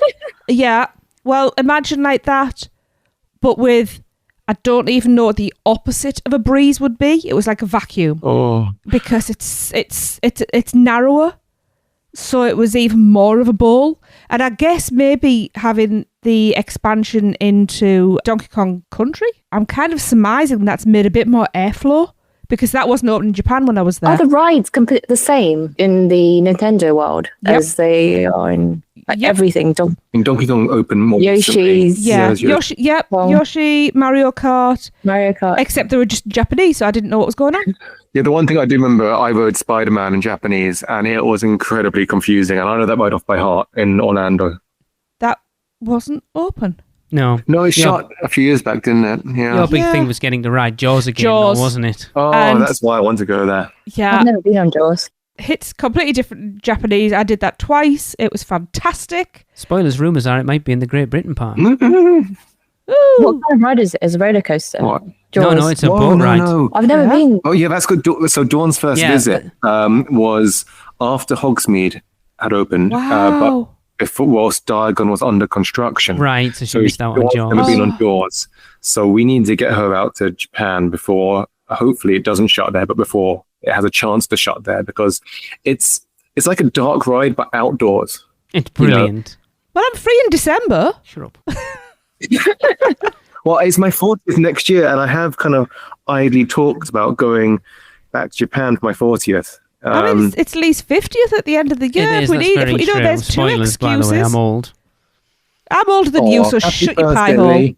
But I think we talk about Japan and kind of what I alluded to earlier about them building the park over here. Like, Japan has a very wide range of weather. It does. They do. The typhoons. And so it's not like they don't know how to open a park that isn't boiling hot for it's pretty much the entire year. That's Japan. Japan in the summer is just, it's Tracy, tell me if I'm remembering this correctly, but the sort of the opening area of that park, is that kind of entirely covered? Yes. Yeah, you kind of like, you walk. It's kind of like Carket Market in Diagon Alley. Kind of, but wider. Yeah. But that cover over the top of it. Yeah, I think it's covered and I wouldn't say air conditioned, but I think there's fans and things for air movement. It was very nice under there, very pleasant. Lull you into full sense of security for the rest of the park. Yeah, very true. I didn't get to go to Harry Potter because that was another that was ticketed. I was just very lucky with Super Nintendo World. Yep. Because I wasn't expecting to get into there. The Flying Dinosaur was phenomenal. Tracy, I'm so jealous. That's the one attraction out there I'm desperate to experience. And I did that just in dusk as well. Wow. So by the time we got off, it was dark. It was absolutely amazing. The weird thing about Japan is, because obviously it's a tiny landmass and the park is quite condensed, even though it's a massive park. But whereas in Orlando, you cannot see out of this park. At one point, I'm trying to remember where I was near. I was stood near where Terminator 2 building was, Cyberdyne. And I turned and I looked down towards the back end of the park and I could actually see a suspension bridge with traffic going over it. And it was like such a juxtaposition of what we're used to. Yeah. It's kind of like almost like Osaka's just right there, isn't it? Yeah, it really is. It's 20, 25 minutes on the train to central Osaka. But what is amazing is, well, I'm somebody with no sense of direction. And I'd gone by myself. My friend had basically waited with me until the gates opened, then he went off to do his own thing. Regretted that afterwards because he thought it was just a small kids park. And yeah, so I was really concerned about getting back to central Osaka to our hotel. And it's got its own train station, so you can't get lost. It's just one track, which was quite good. So I managed to find my way home. I would love to go back there. I really would. I would like to go. I like to go. Yeah, of all the international parks, that's the... well, actually, no, I'm not going to say that because there's another one we're going to talk about in a minute, which is up there as well. Yeah. I mean, I might have the opportunity to go back in November, but I may be banned. What do you mean I won't? Exactly. I'll be on this other side of the world. You tried to stop me. I'll go to the other one we're going to talk about instead. Anyway. Talking about Asian parks, 10 years later, Universal expanded further with the grand opening of Universal Studios Singapore on May 28th, 2011. I don't know how much you know about Universal Singapore. It's such a weird little park. I mean, okay, the Jurassic Park raft ride looks great. I'd like to check that out. But apart from that, there's not much there which makes me kind of be like, I must go there. No. I think there's like we had, I can't remember what he's called on now from Season Pass. Sorry, his name eludes me. A long time ago, talking about Universal Studios Singapore. I think there's a Madagascar ride there, which kind of. But yeah, it's such a weird little park that, like I say, I couldn't actually tell you what's there. There was the original installation of Transformers, right? That's where Transformers was designed and built for. Was it? Yeah, I'm pretty sure it opened there first. I mean, I probably did know that. Kind of makes sense. Yeah, interesting. And there's like the dueling inverted coaster. I have no idea what's at that park. It's This, not for something some we've reason, it's really just covered not on a lot. our Yeah, because we don't radar. really talk about it, because it is a tiny little park that not a lot of people talk about. I have heard that their Horror Night event is pretty intense. Yes. Aren't they doing Stranger Things this year, I think they announced? Really? Wow. Okay. Yeah, way behind. Orlando did it ages ago. I hope they do it better than Orlando did, because those two houses that we got to do were terrible. Well, I think we may get another shot of that next year. With Possibly. The Stranger Things coming out. the final season this year. I wouldn't be surprised to see it one last time. I don't think I've been to a Stranger Things house. You haven't missed anything. That we've done the one in 2019 that was series 2 and 3, and then we did the one 2 years ago that was series 4. They weren't great. Yeah. I mean, they had the moments, but they kind of just missed the mark. They weren't great. Anyway. Really? Singapore. Following that, it was back over to Orlando for another expansion of Universal Orlando Resort with the opening of their water theme park. That's what they called it, not me. Volcano Bay, which opened on March 25th, 2017, and that was apparently a mess as well. Yeah, and we are still yet to make it to Volcano Bay. We've never been. Countless trips to Orlando since. We've not been properly. We've been twice, but we haven't been properly. Yeah, we spent an hour in there in 2019 just getting to wander around, and then we spent like 2 or 3 hours there, part of the media event in May. It's a beautiful park. It's got sand. It is a beautiful park. It's got sand. You want to talk about a reveal. You walk up and round the corner, and that big reveal of Waturi Beach and the volcano is stunning. That's beautiful. And then the sand. I mean, I would love to go. I really would. But How do you get? How would you get there? I mean, it depends where you're staying. Like, the resorts is either walking or a bus, depending on where you are. Like Cabana Bay and Aventura, you can walk. Yeah. The rest, it's like a bus. Yeah, they have dedicated buses from every on-site hotel. Wouldn't you be able to walk from Sapphire as well? Because Sapphire's only really across the road. Yeah, from Sapphire you can walk to Aventura, and then you can load a walking path. Cabana Bay is the only one that has a dedicated walking path. It's literally across the road. Yeah. But you're not supposed to run across Aventura, they've got signs for it as well, for walking paths there. Mm-hmm. Interesting. Well, Aventura, you stand in the lobby of Sapphire and you look and you can see the lobby of Aventura, so... It is a beautiful park, but we're not particularly big water park people, so... It's like a beach holiday. Fast as well. I'm kind of happy we've got to go in there a couple of times, and that's probably about as good for us. I am a lazy river person. Yes. Yeah, and apparently the Fearless River there is a lot of fun. I always say this. I always say, next time we go, I want to check it out. But then I kind of forget it's there, or I'm just like, not today. I'd rather go into Islands. Not today. I'd rather, Yeah. I think it's because we're theme park people. It's a completely different mindset to go to a water park than it is to stick the crap in your bag that you need and walk into Islands or Studios or City Walk or Epic or whatever. Yeah. And also when you're not body confident as well, that is not my idea. Exposing flesh is not my idea of around other people time. Exposing flesh. Like, anyway. And also, I mean, at certain times of year, like being outside in that sort of sun and heat for 8 hours, it just, I mean, do it the way we did it. We did Blizzard Beach in November. Yeah. And everybody was looking at us as if we were mental, and it was lovely. I think all the cast members are there in hoodies and woolly hats, and there's us going around the lazy river. Oh, isn't it warm? It wasn't warm, I'll give it wasn't, but it was actually quite nice. But yes, Volcano Bay is gorgeous, but I don't think it's doing the traffic that they thought it was going to do either. Well, I mean, I think they have expansion pads for it, which haven't been activated yet. No. And, okay. Yes. Really? Yeah. They said for pretty much day one, all the people who know about theme park stuff were like, there's at least 2 expansion plots there, and they haven't done anything with them. Oh, I mean, it's a shame because as far as water park goes, it looks great. But it is beautiful. It's stunning. It really is. One day, Donnie, one day we're going to make it there. And just a testament to how well Universal Orlando uses space to put something in, because it's a tiny plot, yet when you're in there, it feels huge. That's what she said. Hey! However, get me a cabana where I've got somebody where I ring a bell and they bring me food and drink. A bell.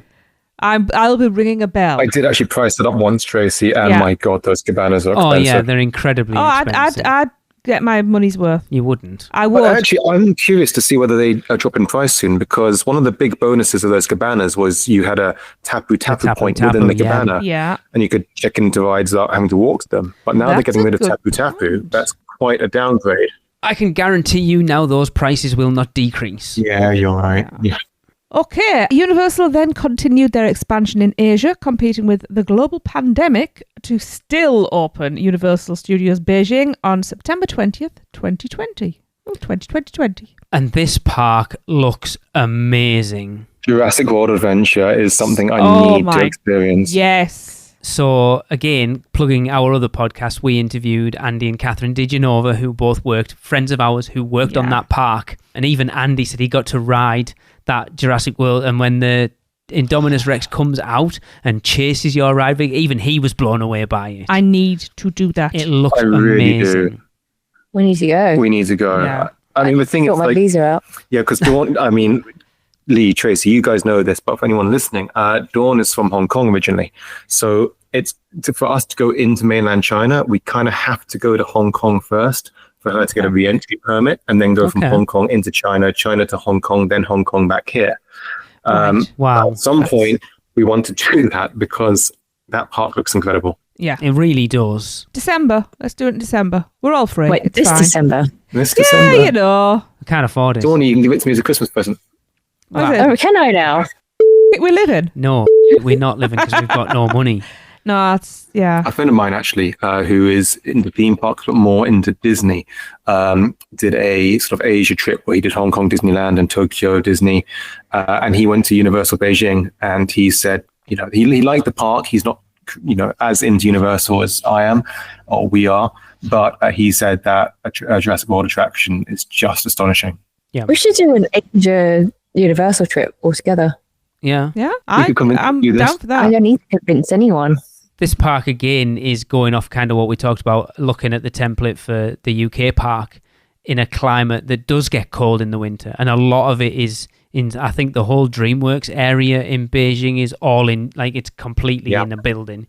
A lot of it's covered over and stuff. So I think you can look at Japan and you can look at Beijing and see some of the things that we will probably see implemented in the park coming here. Yeah. For definite. I know we're not going into this today, but if you compare the concept art for the UK park to any of the current Universal parks, Beijing is by far the closest match. Interesting. Okay. Very interesting. Yeah. I mean, that makes sense. Uh-huh. Honestly. Okay, so rounding out the current theme parks in operation, we saw another expansion of Universal Orlando Resort with the opening of Epic Universe on the 22nd of May, 2025. And we were there, yay! We talked about Japan and Beijing of building a park sympathetic to the climate that it's in, and we expect the UK to be the same. So it's been a bone of contention with Epic Universe that whoever designed a park in Florida where it down most days, and that 90% of the rides are outdoors and goes down when it down. Okay, maybe they didn't think that through properly. I mean, It's not just down. I mean, the whole it's either it down or just like 40 degrees sunshine with no shade. yeah. See, you said And you're that better waiting than in me. queues with no shade. Yeah. See, I was going to say it's either down or it's Satan's ballsack. But it's more the weather. The rides, we experienced it, the four of us together. We did. That Monday we went, it started raining at 4 o'clock and pretty much 90% of the park went down and didn't reopen. And the few rides that are up, you know, the wait times explode. Yeah. Yeah. The only things that are open, you've got Potter, which is already rammed.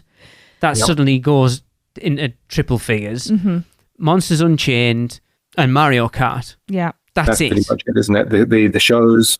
I think, to be fair, it's not just the rain. You know, they generally only go down. Who were we talking to recently? Someone was there. Was it Kelly? She was saying that it was raining and Stardust Races was still going. So it's only I've heard that generally... the Oh, rides so are if there's going in lightning in pouring the rain. area. Yes, Yeah. I think it's But only then if who there's wants to lightning ride in the Stardust in pouring rain? area. I mean, that would Exactly. hurt. I remember doing the ultimate at Lightwater Valley in pouring rain in like a crappy day in like March, and it was freezing and it felt like little needles stabbing in our face. That was not fun. We did do one in Orlando in the rain. And I can't remember what it Expedition was. Everest. I don't remember it being that. Yeah, it was. The thing is, Dawn and I were talking about this recently, and I think I said something along the lines of, oh, you know, it's Universal. They're going to design the park in England knowing what the weather's like here. Yeah, but And Dawn Epic, said, like, Epic was not designed knowing No. what the what weather's the weather's like. I mean, our weather, I mean, it's getting warmer and warmer every year. But, I mean, comparing this year with last year was just miserable. It was. And they want to make this a year-round park. They want to be operating in like January and February. They're going to have to. I love Epic, but it seems to be a big oversight that. It does seem a very strange one. But, I mean, we've only said negative things. Epic Universe, I absolutely love that place. On a beautiful day, especially with the lower crowds that we saw, it is an astonishing park. And I mean, some of the attractions there are just unlike anything else I've I seen. can't wait to go back. I mean, you know, Monsters Unchained. I know it's not, I didn't say it's my favorite ride at the resort, but I think it is the best ride at the resort, possibly the world. Yeah. The world. Yeah, I mean, well, what else? I mean, I haven't ridden Pirates Rise in of Shanghai. Resistance. I've ridden Rise of the Resistance. Okay. And I think, Oh no, I think Monsters is slightly better. well, I mean, think of Rise It's of the different. Resistance. It's very different. It's like a 20-minute experience, Rise of the Resistance. Yeah. But it didn't have any moments to me which were like, you know, individually mind-blowing. The experience as a whole is pretty mind-blowing, but there's, you know, there's some cool bits, but there's no parts which just made me think, holy Whereas like Monsters Unchained, even the pre-show on that ride, you know, made me go like just jaw on the floor. Yeah. No, the Ministry ride I mean, made my jaw drop more than Monsters did.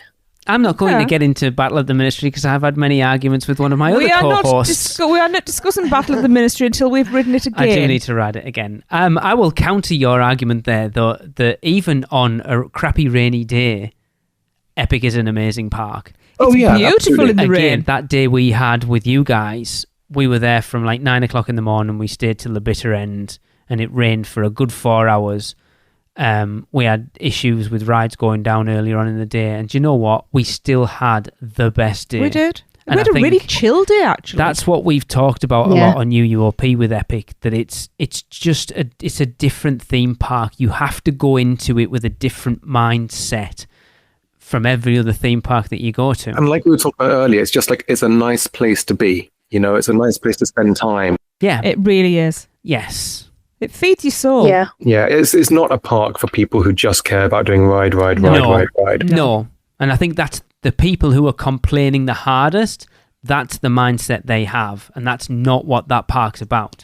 This is a park to go with friends. Yeah. Yeah, absolutely. This park to me is more about enhancing the time you spend there. Not necessarily what you do, but because it's so beautiful and it does soothe you. Apart from when it's like 5 million degrees. So you don't care when your pace slows down. But people do, that's the problem. No, but really, you shouldn't, because you walk through Celestial Park and it is like a balm. And especially when all that foliage comes in the next 5 years. You know, go back in 5 years' time.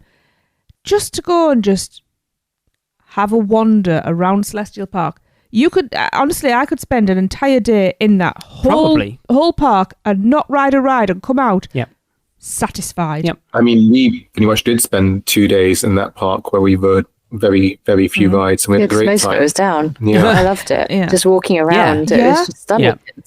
And you see the small details then. We've talked about it a lot on UUOP, and very specifically the episode where we reviewed Isle of Burke, that we talked for like 15 or 20 minutes about that world and never mentioned a single ride or attraction. Yeah. Because there's so much more in that world than just the rides. Yeah. So much more. Immersion, characters, just kinetic energy everywhere. It is a different park, and I think that's what...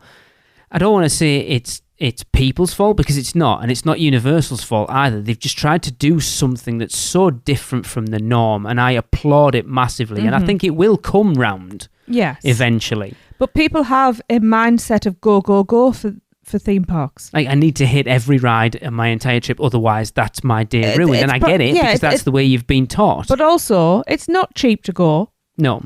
And you want to get bang for your buck. And this, I think the beauty of Epic is it slows you down. Yeah. Well, if you're that way inclined. And it's a brand new theme park as well. Yeah. So it's still not up to full capacity. No. Yeah. I mean, we were all so lucky to have experienced it the way we did. Really? Because we'll never get to see it like that again. Well, I mean, yes and no. We're very lucky to experience like that, but it's never going to be like that again, you know? And it's kind of, when you go in next time and you're waiting 3 hours for everything, But that's know normal what then. It's not normal, you don't wait that, but it's like, the difference is it better, so it's that whole thing of, is it better to have loved and lost than never to have loved at all? So is it better to have been at Epic when it was dead than it is to have not been there and like know when it's busy? Yes. I don't regret it. No. But I think, you know, it's going to spoil me.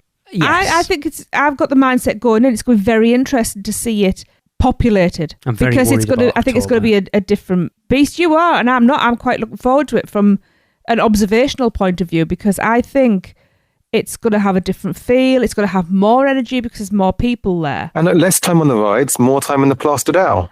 Exactly. And then look at those drink menus. That's all right Got for to you work through it. drinkers. And also, I have not been in the Astro Meteor pub. I haven't been there Astro either. pub. What did you just call I it? do- I've looked- Astro Meteor Pub? Yes, look, I've got a headache, and you know what I do when I've got a headache. No, we have not been in Astro Meteor Pub. Yeah, shut up. I'm going to call it that Have you from now been on. in- We went in there very quickly to just escape the heat and have some aircon for a Yeah. few minutes coming out of the ministry portal, but we haven't eaten or drank then. To be fair, we haven't really done that side of But- Celestial Park. I do need to go No. in there because I've heard that burger is the best on property. No, the best on property is apparently the one in Atlantic. Nope, I've heard this one blows that one out of the water. Pardon the Atlantic pun. It sounds like we need an old-fashioned burger off. Right? Yeah. Right? Okay. I mean, I've already done an old-fashioned off. But we have our reservation made for our first day in October there. We are going to Blue Dragon 15 minutes before park close. Nice. And I'm ordering all of the mapo so tofu. jealous. Can't wait. He wanted I'm to. so jealous. He wanted to waste time, ride didn't time, and wandering time. It wouldn't be Earlier. wasting ride time. You're wasting ride time whenever you go.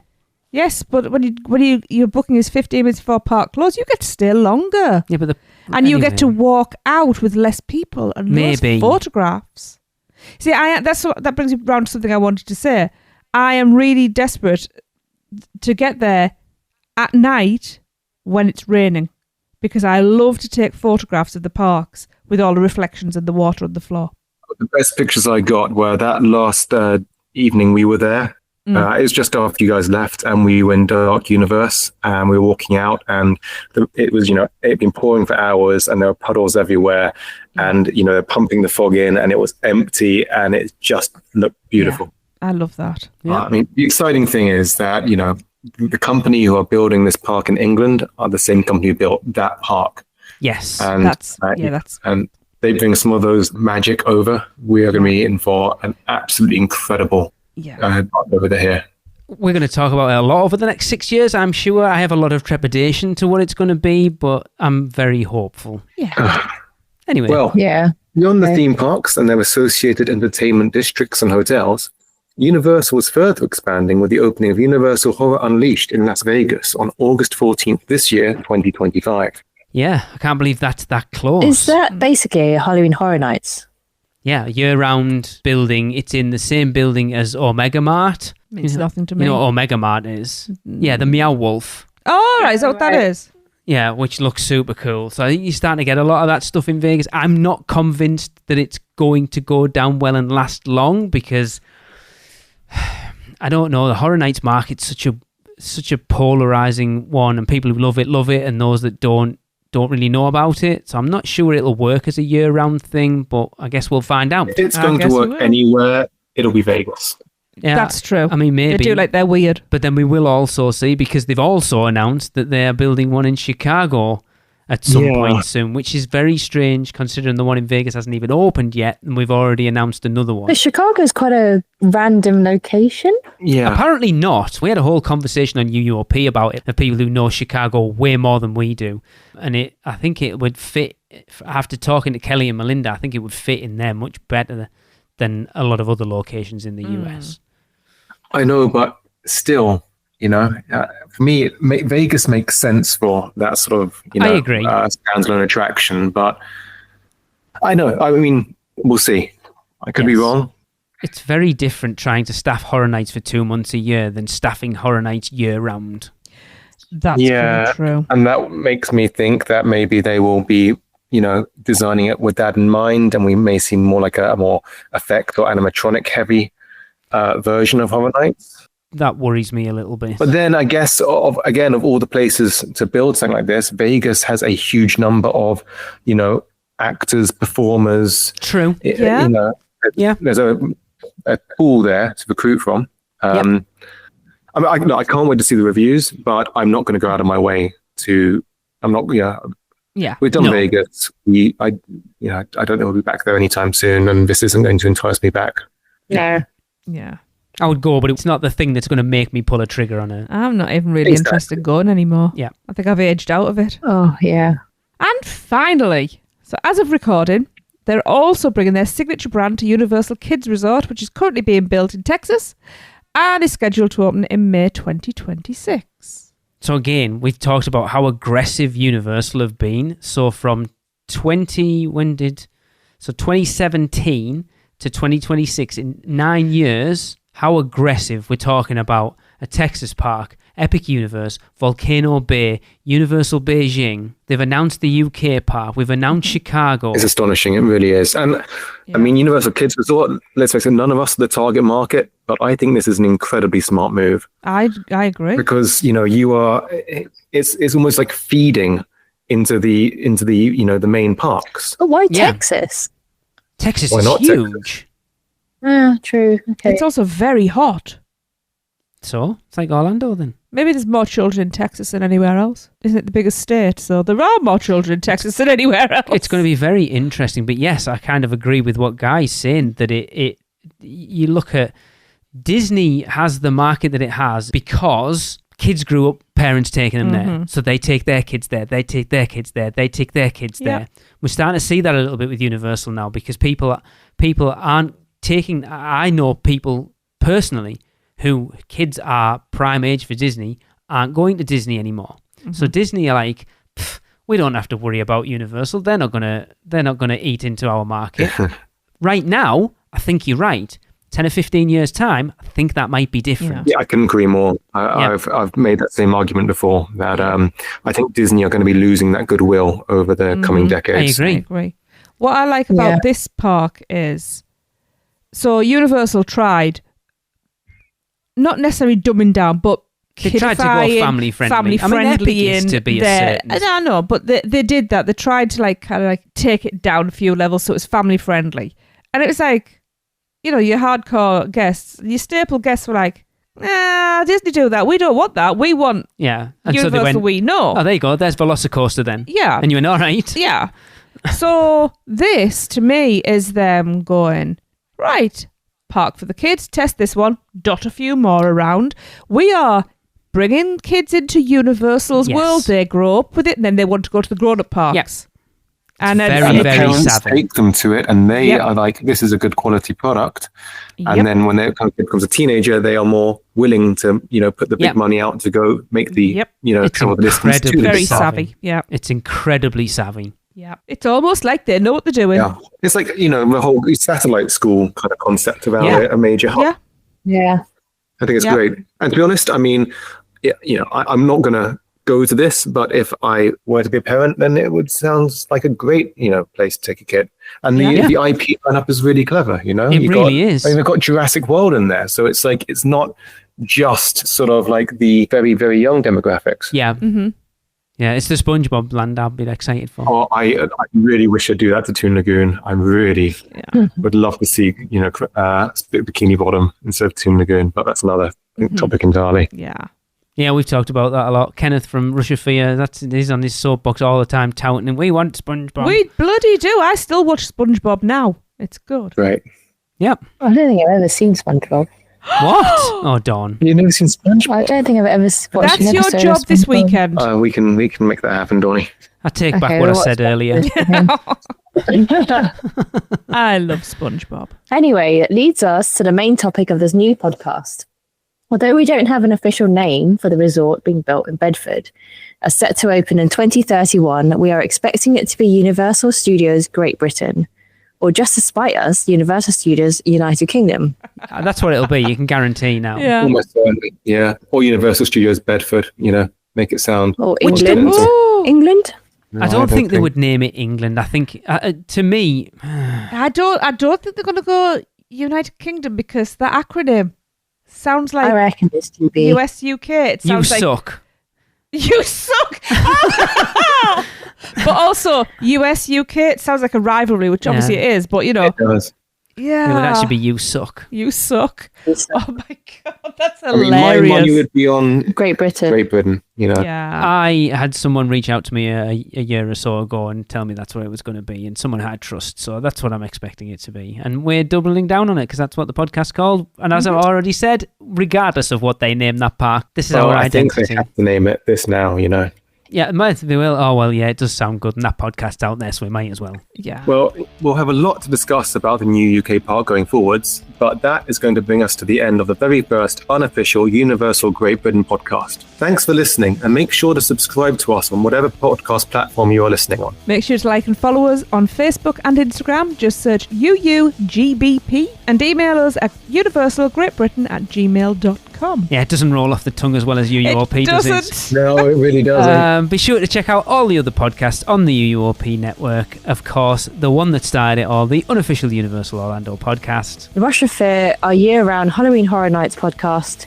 The Theme Park Duo for SoCal Theme Park and Haunt News, as well as general theme park info. The Taste of Universal, our Universal food and beverage dedicated podcast. And the Podkey Passport, our adult-centric Disney podcast. You can find them on all podcast platforms. So go and give them a listen. We'd also love you to help shape the conversation, so do get in touch with any topics you'd like to hear covered. But for now, that we are signing off, we hope you join us next month on our unofficial Universal Great Britain podcast. Cheerios!